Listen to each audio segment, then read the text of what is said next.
Back. आज हम एक केस के बारे में बात करेंगे। केस है एलर्जिक राइनाइटिस का, जो उनकी चीफ कंप्लेन है। जो 34 ईयर की एक लेडी थी, उनको क्या क्या दिक्कत हो रही थी। तो नोज ऑब्स्ट्रक्शन हो रहा था एलर्जिक राइनाइटिस में। जब वो सोती थी तब वो ज्यादा होता था। अराउंड 10 ईयर्स या 10 साल से उसको ज्यादा ये तकलीफ थी। और नाक में से पानी निकल रहा था, छींके आ रही थी बार बार, 15-20 जितनी छींके आ जाती है, हर रोज इतनी आती है, सुबह में ज्यादा आती है।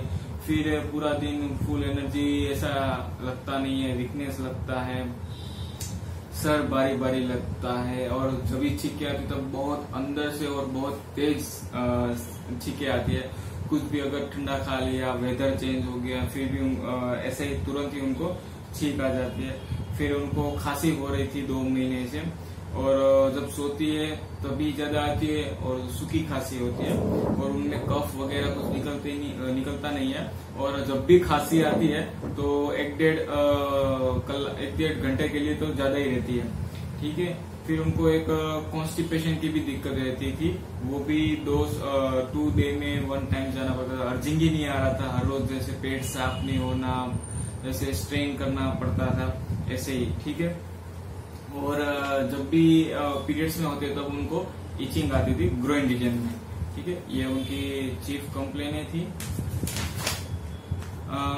मेंस्ट्रुअल हिस्ट्री उसकी ये है कि उनको सिर्फ 2 दिन ही एमसी आता है, कोई क्लोटिंग वगैरह नहीं है, कोई स्मेलिंग वगैरह नहीं है।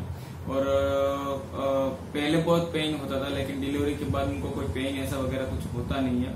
ठीक है। और फ्लो बहुत ही स्लो आता था। और जो उनकी मेनार्की है, जो उनका फर्स्ट मेंस्ट्रुएशन है, वो 15-16 साल के बाद आया था। ठीक है। तो हम उनको डिले मेंस्ट्रुएशन कंसिडर कर सकते हैं। पास हिस्ट्री में ऐसी कोई चीफ कंप्लेन वगैरह नहीं थी। बॉयज वगैरह जब चाइल्डहुड में थे तब आ रहे थे। ठीक है। और एक के बाद एक होते थे, ऐसा ही था। फिजिकल जनरल्स में भी ऐसा कुछ खास नहीं है, लेकिन स्वीट एवर्जन है 1 मार्क। और कुछ भी छाछ खाते हैं, ठंडा खाते हैं, बाहर का कोई फ्रूट्स खाते हैं, बारिश होती है, ऐसे फूगी वेदर होता है जैसे, और कुछ भी ठंडा वेदर होता है तो ये एलर्जी की दिक्कत बढ़ जाती है। और जब भी एलर्जी बढ़ जाती है तब पानी की प्यास भी बढ़ जाती है। ठीक है।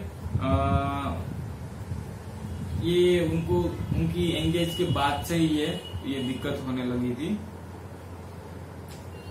और ऐसा कुछ स्लीप ड्रीम्स में भी ऐसा कुछ ना था। मेंटल जनरल्स में वो बेसिकली इनडिसिजिव है, बहुत ही एंटिसिपेटिंग लड़की है, जैसे सीट के आगे बैठना, ऐसे ऐसे करके बैठ जाती है। ऐसे माइल्ड नेचर होता है, आप जो पूछे वो बोलती है। उनका टोन भी बहुत माइल्ड था। ठीक है। अगर कोई काम का लोडिंग आ गया या उसे कल कुछ काम करना है, परफॉर्मेंस देना है, कुछ भी करना है, तो बहुत ज्यादा एंजाइटी रहती है। ठीक है। कोई भी अगर थोड़े से भी तेजी से बोले तो उसे रोना आ जाता है, उसे अच्छा नहीं लगता, उसे कोई भी रूड बिहेवियर से उसे वो बहुत सेंसिटिव थी। ठीक है।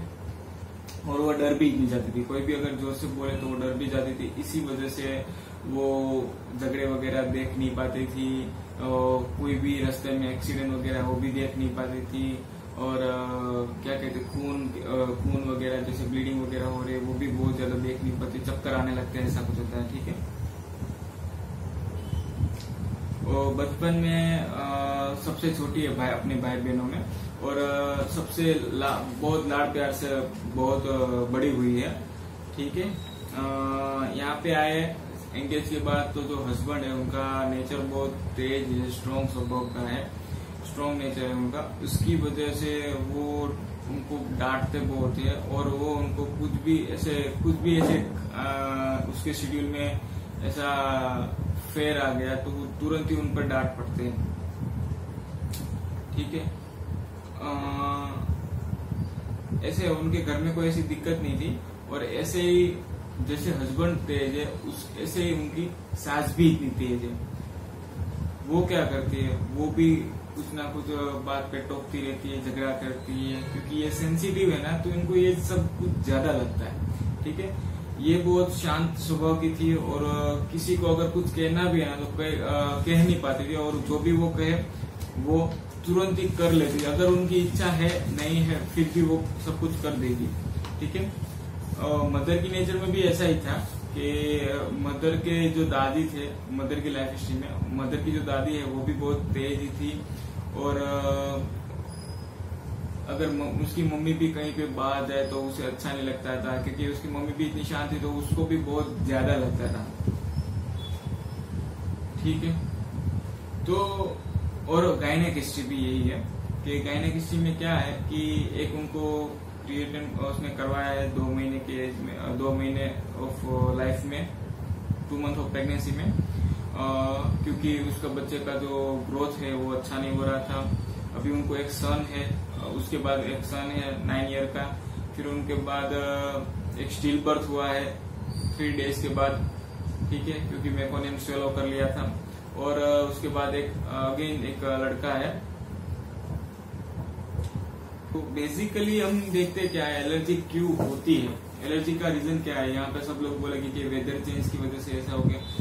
हाँ, ये होती है, लेकिन ये एक्यूट फेज में होता है ऐसा, क्रोनिक में ऐसा नहीं होगा। क्रोनिक में आपको थोड़ा ब्रॉड व्यू रखना पड़ेगा। ब्रॉड व्यू मेरे हिसाब से अगर देखने चाहे तो उसकी लाइफ हिस्ट्री में ऐसा क्या था जिससे वो थ्रेटन फील कर रही है, डेंजर फील कर रही है, या किसी से वो एनोइंग फील कर रही है, इरिटेट हो रही है। क्योंकि जब भी हमारे नोज के अंदर या हमारे म्यूकस के अंदर जो इरिटेशन होगा उसकी वजह से हमको नोज डिस्चार्ज ज्यादा हो गया।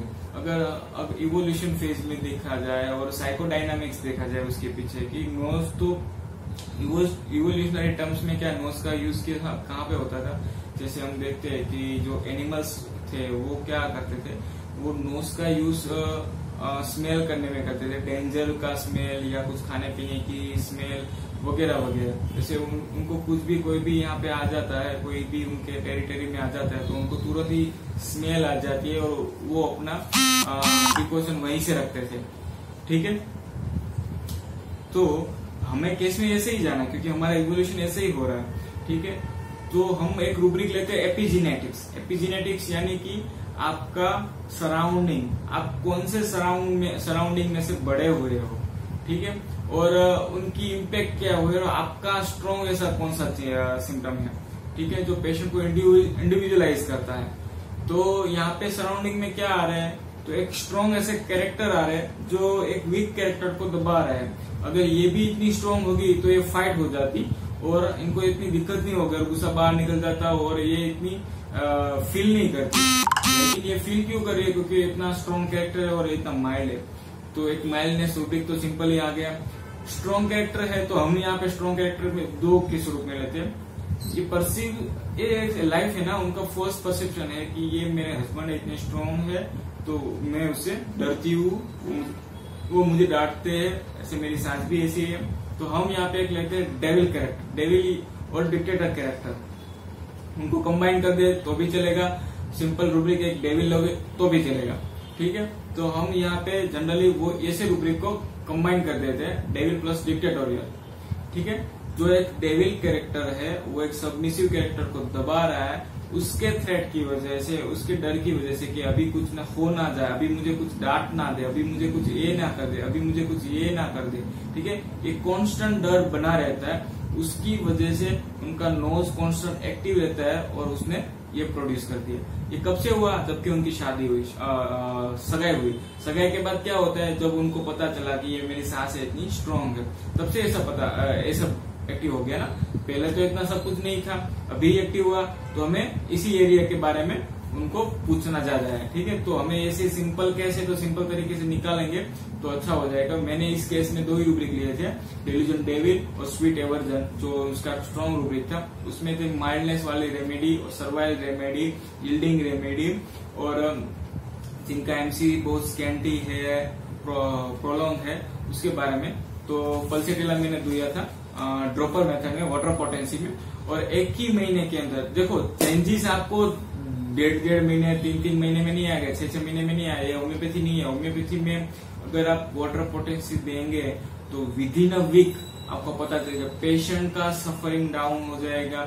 मेरे ये पेशेंट को सिर्फ और सिर्फ 7 दिन के अंदर सिर्फ 1 बार छींके आए, वो भी 2 ही 3 ही छींके आए, नोज ब्लॉक होना बंद हो गया, कॉन्स्टिपेशन रिलीज हो गया, कफ जो 2 महीने से आ रहा था अच्छा नहीं हो रहा था वो भी रिलीज हो, कम्प्लीटली नॉर्मल। ठीक है, तो और वो मैंने हर तीसरे दिन पे उनको रिपीटेशन दिया था वाटर पोटेंसी में बनाकर, डोज नहीं दिया था रिपीटेशन में, आप समझ लेना, मैंने वाटर पोटेंसी बनाकर उसको रिपीटेशन में दिया था। ठीक है, अगर आपको वो जानना है तो आप मुझे अगेन कमेंट करना, तो मैं उसके बारे में एक वीडियो बनाऊंगा, वाटर पोटेंसी कैसे बनाते और कैसे देते हैं। लेकिन आप समझिए कि हर तीसरे दिन पे मैंने ये मेडिसिन दी थी और इसकी वजह से वो patient within a week अच्छा हो गया था। अभी मैंने 2 महीने के लिए उसको एसएल पे रखा था और 2 महीने ऐसे इसके लिए कि वापस हो या नहीं हो, कुछ ऐसा कुछ है, लेकिन कोई भी एपिसोड वापस नहीं हो रहा, जनरल सारे बैठ रहे, वेट अच्छा हुआ, सब कुछ अच्छा हुआ। ठीक है, तो आप इसी तरह से एलर्जिक और सोरोसाइकोटिक केसेस अच्छी तरीके से डिस्पोजिशन और माइल्ड सराउंडिंग से अच्छे कर सकते हैं। ठीक है, कई बार ऐसा होता है कि हमें डिस्पोजिशन अच्छे से नहीं मिलती लेकिन उनका सराउंडिंग मिल जाता है, तो ऐसे सिंपल केसेस बड़े आराम से निकल जाते हैं। ठीक है, धन्यवाद।